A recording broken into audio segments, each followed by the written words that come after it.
राधे राधे। माघ मास महात्म्य का 22वें अध्याय की कथा कहेंगे। आप लोग भी श्रवण करिएगा।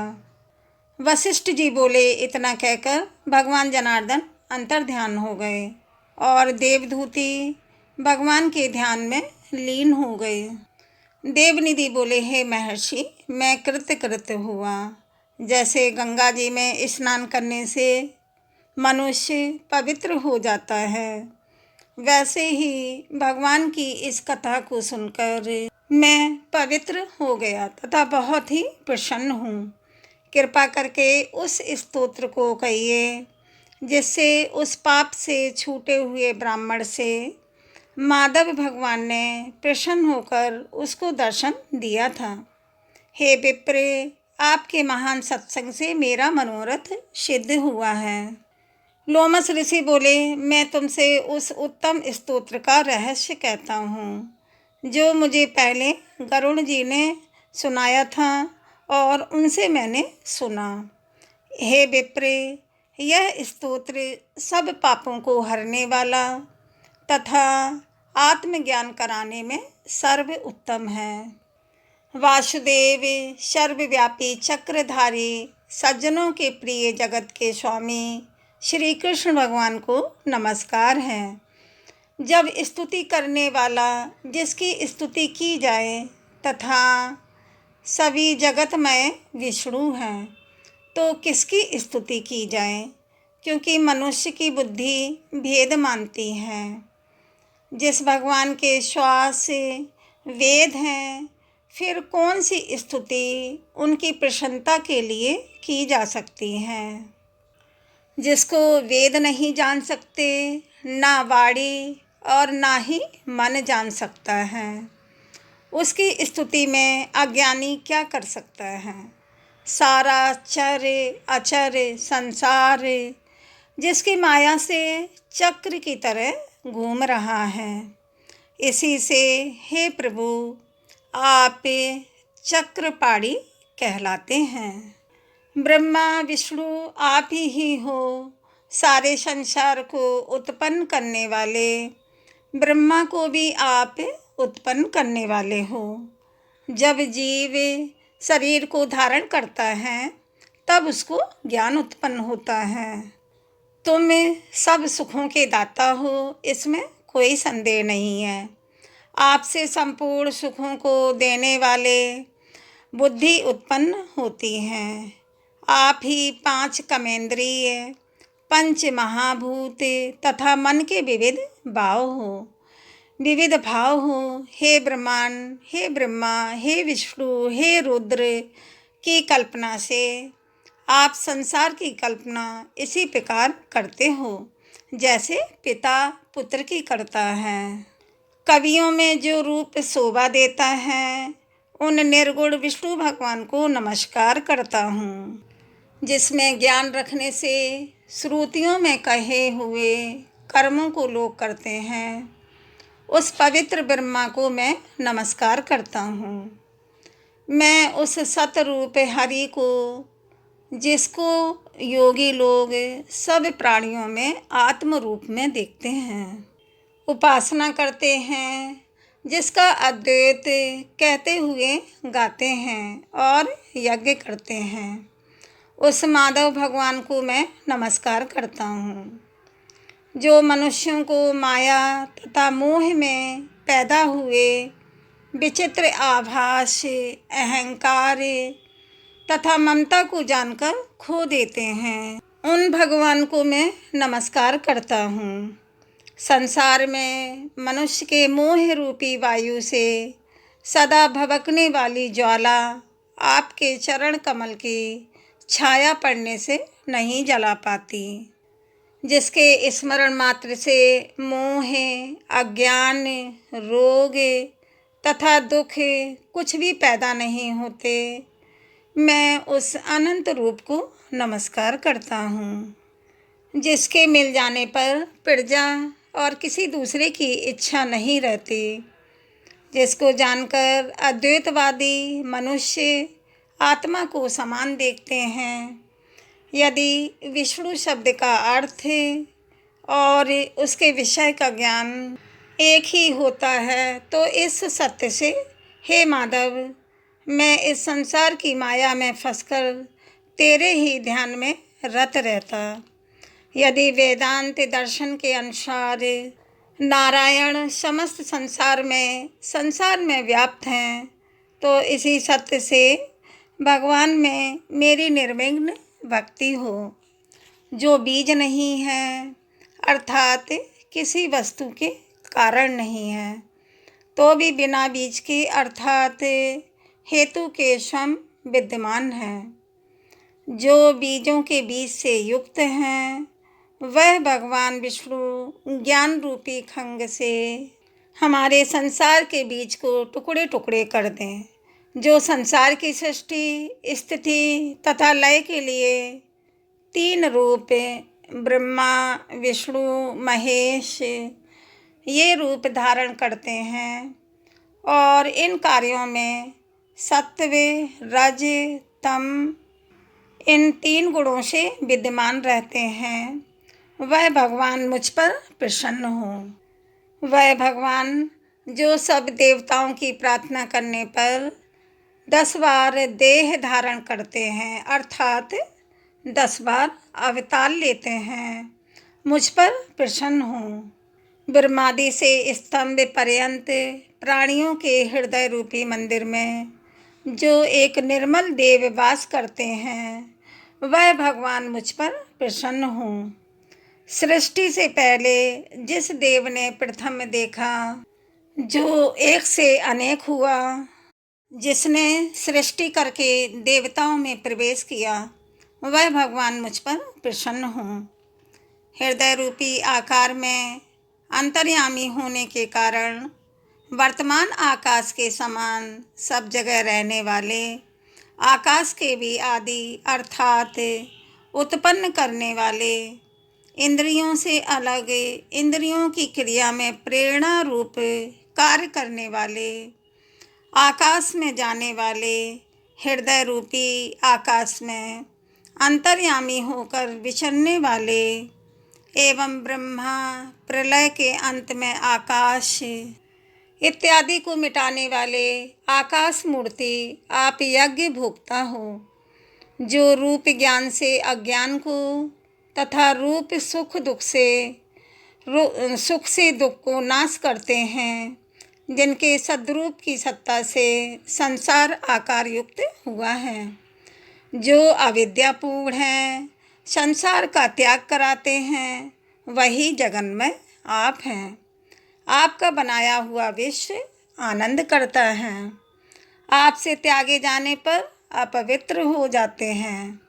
इसका साथ करने पर भी आप बिना साथ के बने रहते हैं। इसीलिए आप में कोई विकार नहीं।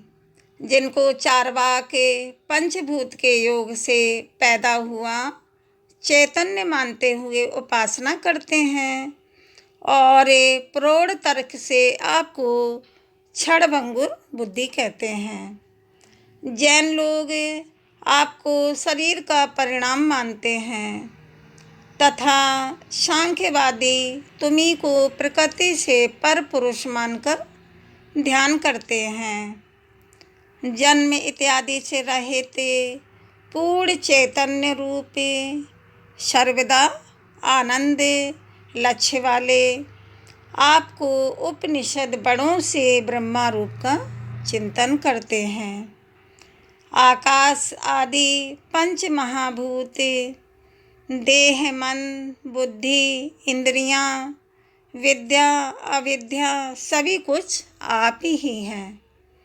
आपसे अलग कुछ भी नहीं है। आप ही सबको पैदा करने वाले हैं।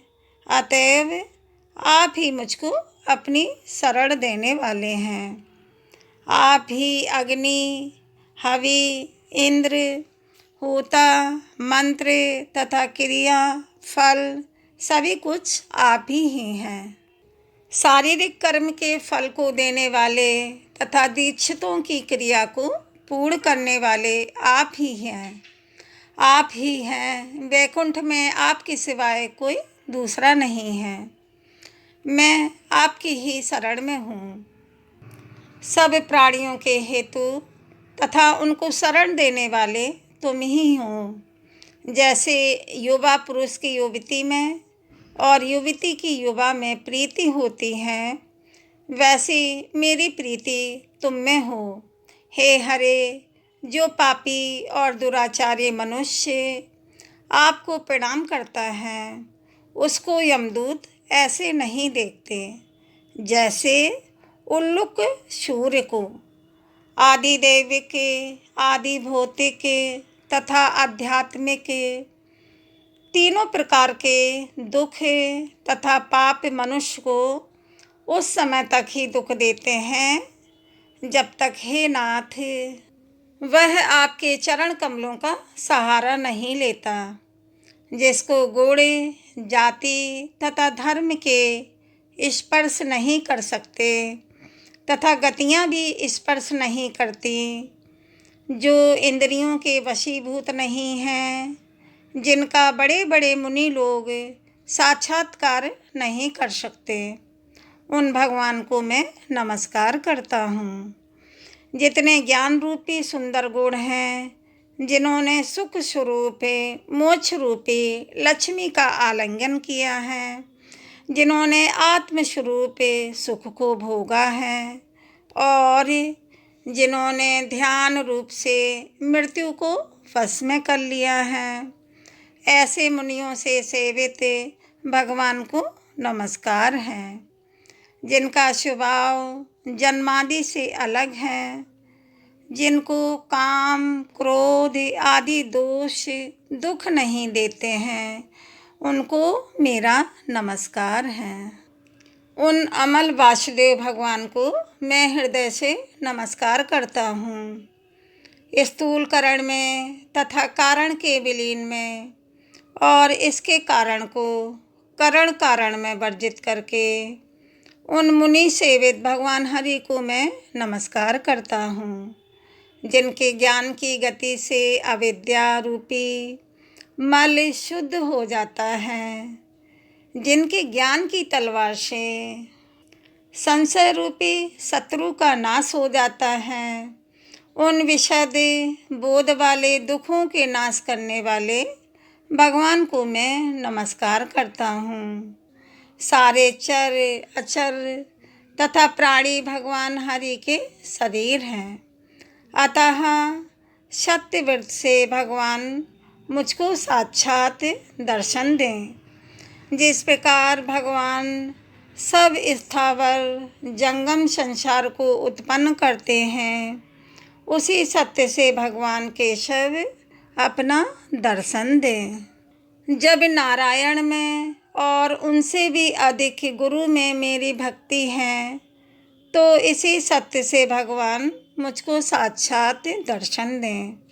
इस प्रकार की शपथों तथा उसकी सच्ची भक्ति देखकर भगवान पुरुषोत्तम ने प्रसन्न होकर उस ब्राह्मण को दर्शन दिए।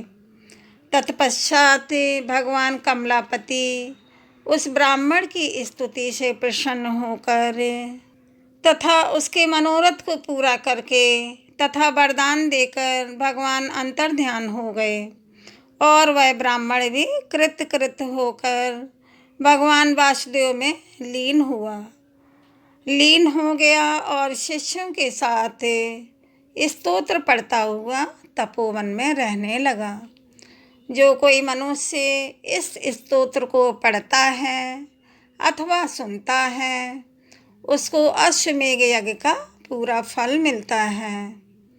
पाठ करता ब्राह्मण आत्मविद्या के प्रबोध वाली जामृति को पाता है। उसकी बुद्धि पाप में नहीं लगती है और वह बुरा फल नहीं देखता। इस स्तोत्र के पाठ से सब मनुष्यों की बुद्धि, मन तथा इंद्रियां स्वस्थ होती हैं। जो मनुष्य हरि में लीन होकर भक्ति पूर्वक अर्थ का विचार करके इस स्तोत्र का जप करता है, वह पापों को दूर करके वैष्णव पद को पाता है। इस स्तोत्र का सर्वदा पाठ करने वाला अपने सब काम एवं मनचाहे फल को पाता है। उसे अति उत्तम पुत्र, दीर्घ आयु, धन एवं पराक्रम की प्राप्ति होती है। 1000 तिल पात्र और 100 गौदान करने से जो फल होता है वह फल इस स्तोत्र के पाठ से मिलता है। मनुष्य धर्म, अर्थ, काम, मोक्ष में से जिसकी भी कामना करे, इस स्तोत्र के पाठ से वह शीघ्र ही मिल जाता है। इस स्तुति के सुनने से मनुष्यों के आचार, विनय, धर्म, ज्ञान, तप तथा नीति में वृद्धि होती है। इस स्तोत्र के पाठ से महापातक एवं उपपातकों से युक्त मनुष्य भी तुरंत शुद्ध आत्मा हो जाता है। बुद्धि, धन, यश, कीर्ति, ज्ञान तथा धर्म ये सब बढ़ते हैं। दुष्ट ग्रहों की शांति तथा अशुभ का निवारण होता है। द्विजातियों को इस स्तोत्र के पढ़ने से उनको सब व्याधियों से मुक्ति मिल जाती है। नक्षत्र व ग्रहों की पीड़ा, अग्नि, चोर, सिंह, व्याघ्र, भूत, प्रेत, पिशाच, पूतना आदि किसी भी प्रकार का भय नहीं रहता तथा इस लोक और परलोक में अच्छा सुख मिलता है। वह पाप से दूर रहता है। उसको गंगा आदि पुण्य तीर्थों से स्नान करने की सी गति मिलती है। अक्षय धन, स्त्रियों का प्रिय तथा लोक में सत्कार प्राप्त करता है। इस स्तोत्र के सुनने से तथा प्रातःकाल पाठ करने से भक्तों के यहाँ धन का अभाव, काल करणी, बुरे स्वप्न तथा बुरी चिंता तुरंत दूर हो जाती हैं और उस पर विपत्ति कभी नहीं आती। देवदूती का बनाया हुआ यह स्तोत्र विष्णु भगवान में प्रीति उत्पन्न करके उनका दर्शन कराने वाला तथा विष्णु लोक को पहुँचाने वाला है। मैंने तुमसे यह पापनाशक योग सागर नाम का यह स्तोत्र रहस्य कहा है। अब इसके बाद मैं तुमसे पिशाच के मोक्ष के बारे में बतलाऊंगा। 23वां अध्याय में 22वां अध्याय का समापन हुआ।